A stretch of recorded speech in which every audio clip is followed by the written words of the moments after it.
Hello everyone, आपका स्वागत है हमारे इस चैनल पर। आज की वीडियो में मैं आपके लिए बहुत बम्पर भर्ती लेके आई हूँ।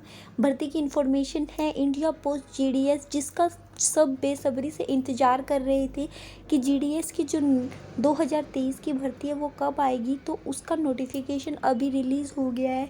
तो आपकी जो वैकेंसी है वो है 40,889 जो आपकी पोस्ट है उस पर आपकी भर्ती होने वाली है। और ये बहुत बड़ी भर्ती है, इसमें कोई आपका एग्ज़ाम नहीं होगा, डायरेक्टली आपकी भर्ती होगी। तो आपका जो ये एम्प्लॉयमेंट टाइप है, ये गवर्नमेंट जॉब है आपकी, और वैकेंसी आपकी है 40,889। पोस्ट आपकी है जीडीएस की, बीपीएम की और जीडीएस एबीपीएम की, डाक सेवक की। ये 3 तरह की आपकी भर्ती है। और जो अप्लाई का मोड रहेगा वो आपका ऑनलाइन रहेगा।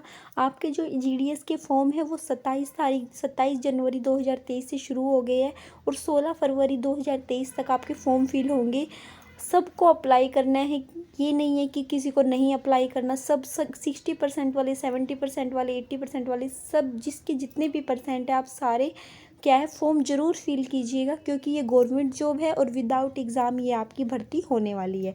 तो जो Indian post GDS online form है उसमें आपकी फ़ीस जनरल की और ओबीसी की तो रहेगी 100, और जो एससी और एसटी कैटेगरी उनकी कोई फ़ीस नहीं रहेगी, 0 फीस है, नील है, ठीक है।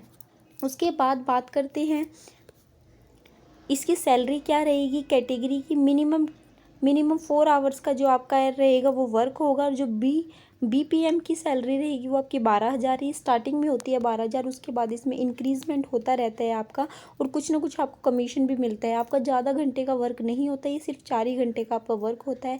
और उसके बाद एबीपीएम और डाक सेवक की आपकी 10,000 से स्टार्टिंग सैलरी रहेगी। उसके बाद आपकी क्या है सैलरी में इंक्रीजमेंट होता रहेगा, और ये आपका 10,000 से शुरू होगी। और तो ये आपके स्टेट वाइज जीडीएस की वैकेंसी दे रखी है, आप देख सकते हो।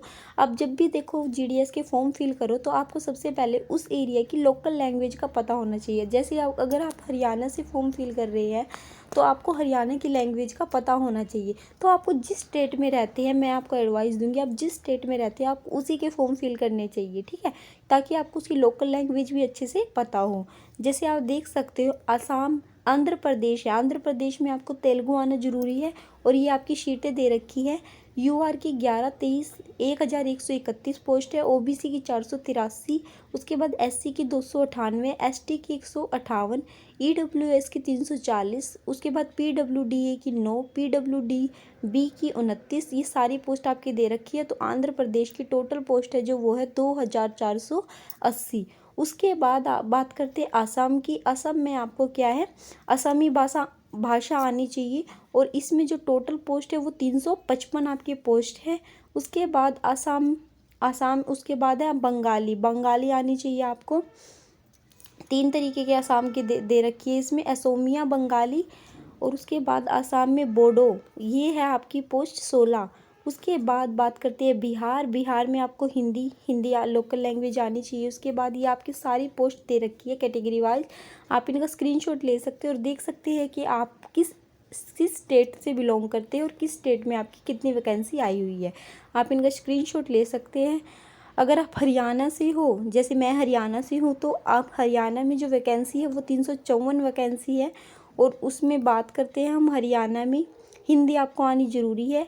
आपकी यूआर की 146 और ओबीसी की 93, उसके बाद एससी की 64, एसटी की 1, ईडब्ल्यूएस की 38। और ये टोटल मिला के आपकी 354 वैकेंसी आपकी क्या है हरियाणा में रहने वाली है। आप इनका स्क्रीनशॉट ले लीजिए। और मैं आपको यही एडवाइस दूंगी कि आप जिस स्टेट से बिलोंग करते हैं आपको उसी के अंदर अगर आप फॉर्म फिल करोगे तो आपको बहुत ईजी आसानी रहेगी। और इसमें कंप्यूटर आपका कंपलसरी कर रखा है कि आपको कंप्यूटर की नॉलेज होनी चाहिए, और आपको साइकिलिंग भी क्या है उसके साथ साथ आपको साइकिलिंग की भी आपको नॉलेज होनी चाहिए। उसके बाद जो अगर हम एज लिमिट की बात करते हैं तो कैंडिडेट की जो एज लिमिट है वो 18 ईयर्स टू मैक्सिमम 40 ईयर्स आपकी एज हो सकती है। 18 ईयर्स आपकी तब तक काउंट करी जाएगी जब तक इसकी फॉर्म भरने की डेट है, कि मतलब 2023 में 16 फरवरी तक आपकी एज 18 ईयर्स होनी चाहिए, ठीक है। उसके बाद एज आपकी मैक्सिमम 40 है। उसके बाद आपको कुछ ना कुछ छूट भी मिलेगी कैटेगरी वाइज। उसके बाद रिलैक्सेशन बोल रखा है आपको, इसमें रिलैक्सेशन जरूर मिलेगा। SC ST OBC PWD PH candidate relaxation as per the government rule regulation, जैसे भी गवर्नमेंट ने रूल बना रखे उसके अकॉर्डिंग आपको छूट भी मिलेगी उम्र की। उसके बाद जो बात करते हैं India post JDS education qualification आपसे क्या मांगी गई, कोई क्वालिफिकेशन इसमें मैक्सिमम 10th आपके पास होनी चाहिए और इसकी जो सिलेक्शन होगा वो आपका मेरिट बेस पे होगा। Class 10th high school exam passed in any recognised board in India with mathematics and English. आपका जो 10th में आपके पास मैथमेटिक्स और इंग्लिश सब्जेक्ट होना ज़रूरी है। आपको पता ही है मैक्सिमम जो बोर्ड होते हैं सब में 10th क्लास में आपका मैथमेटिक्स और इंग्लिश ज़रूर होता है और उसको आपको लोकल लैंग्वेज क्या है उसकी आनी चाहिए। तो 10th की मेरिट बेस के आधार पर आपका क्या हुआ सिलेक्शन। वैसे इस बात पर बहुत सालों से बहस चल रही है कि इसके लिए एग्ज़ाम होना चाहिए, लेकिन अभी तक कोई एग्ज़ाम नहीं होता इसके लिए।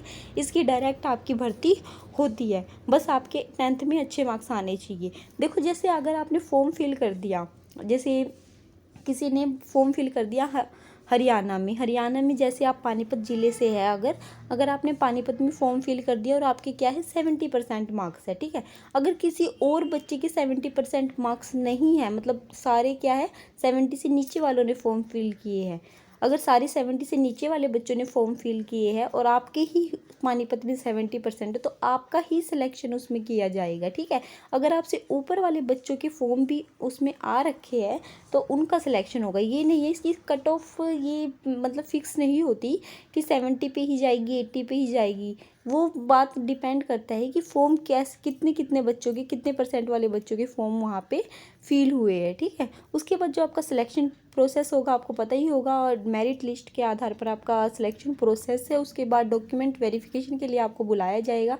उसके बाद आपके GDS की जो अगर आपका ये क्लियर GDS के फॉर्म फिल करने के लिए आपको कौन कौन से डॉक्यूमेंट की ज़रूरत होगी उसके बाद दे रखा है father name mother name mobile number की ज़रूरत होगी आपको, email ID, date of birth, gender आपका क्या है, कम्युनिटी क्या है, PWD type of disability, percentage of disability. उसके बाद state in which 10th class passed, आपने किस स्टेट से 10th क्लास पास की है। उसके बाद language study in 10th class, आपने कौन सी लैंग्वेज से 10th क्लास पास की है। Year of passing 10th class, कौन से ईयर में आपने 10th क्लास पास की है।